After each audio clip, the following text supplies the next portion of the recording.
Do you really want to leave that much money? Really? All right. So I'm working on my book here, and you can see, as I always do, I just write notes upon notes upon notes upon notes, and you can't read all that, but I can. So there's a method to my chicken scratch. I hope I can remember what it is. Sometimes I do, sometimes I don't, and I got to do a lot of duplicating. By the way, I secured my vote. I voted for Kamala, all right, because we have secure votes here in Georgia. I voted for Kamala. I didn't intend to, but I did. You know what I'm saying. Wink, wink, huh? All right, so let's check this out. So I'm going into using my man Daniel Coulebert's bucket strategy here, and we're doing a couple things. So I'm going to cut to the chase here, actually. Let me just show what's going on. So basically, we're using the Wellington right now, because Wellington can go back a number of times. The drawback is Wellesley only goes back to 1970, and so we don't have a huge amount of time. I think we only had, for Wellesley, we had, how many times here? 24 30-year rolling times. That's it. So 24 from 1971, because the first full year is 1971. We only have 24 30-year rolling periods. Interestingly enough, when he took 6% a year, is that 6%? Yeah, 6% a year out, adjusted for inflation, Wellesley only ran out of money 5 times, so 20% of the time. That's pretty good. That's 6% a year adjusted for inflation. But we only have 24 a sample size, so not enough to make me say, well, that's great. Wellington, on the other hand, has a whole lot more. So anyway, it's very interesting. So what I'm doing here is I'm using Wellington. I'm using the S&P 500, Wellington, and Wellesley. I'm kind of S&P all stocks, Wellington 60, 65, 35, Wellesley 40, 60, along those lines. All right. And what we're trying to do is just get a gauge of what strategy worked the best historically, and then with a Monte Carlo probability going forward as well. So that's the premise here. I know it's a lot to chomp on. It'll make sense when I finish up my book. But because we don't have enough time for Wellesley, the default should be Wellington because it has the bonds in there as well. And so right here, I'm starting in 1936. All right. I'm taking 4% a year adjusted for inflation. All right, 4% a year adjusted for inflation. And we never run out of money. All right, so you can see what's going on here.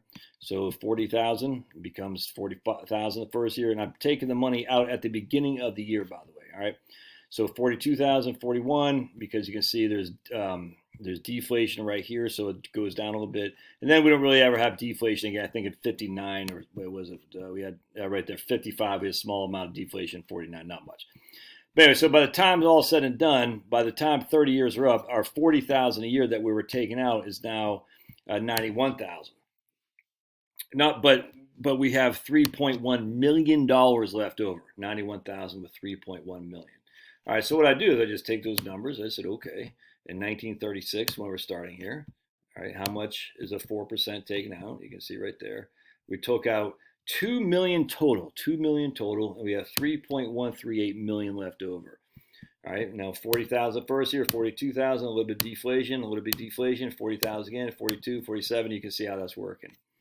All right, so we spent 2.03 million, but we had 3 million left over, and that's my whole premise. Did it really mean to leave that much to your kiddos? Because you didn't, obviously. I mean, you're just saying I'm following the 4% rule.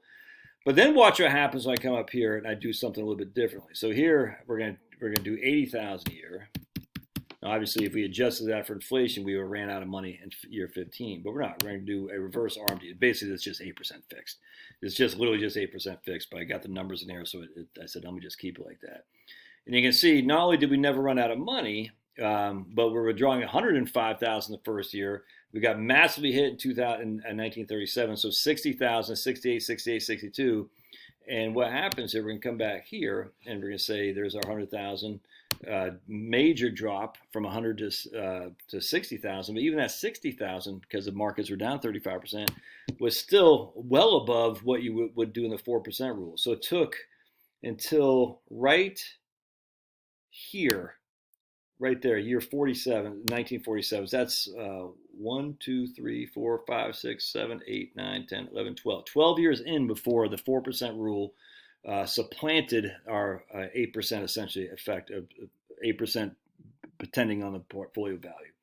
Does that make sense? So that was the first time we actually had more money in the 4% rule than we did in the 8% rule. But then, interestingly enough, we fast forward to right here, 1955, and then the 4% rule is less than the 8%.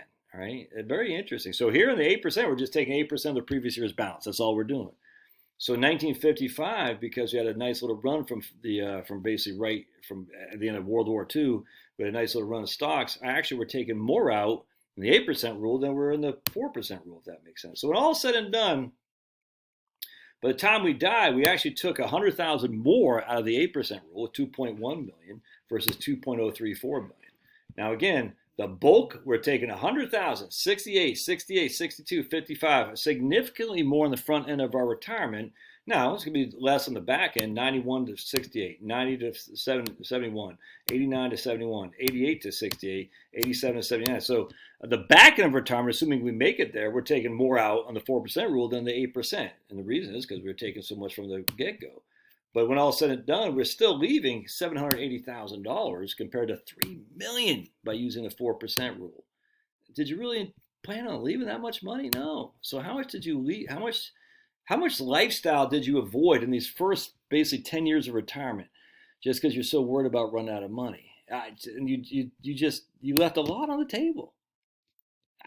I'm not saying you got to die with zero, but man, that's a lot of money you could have used to have fun, to party like it's 1999. Hey, so that's what I'm working on. Love your thoughts. Don't forget to like. All right. Aloha, guys. Aloha. And don't forget to vote for the Trumpster. God bless. We'll see ya.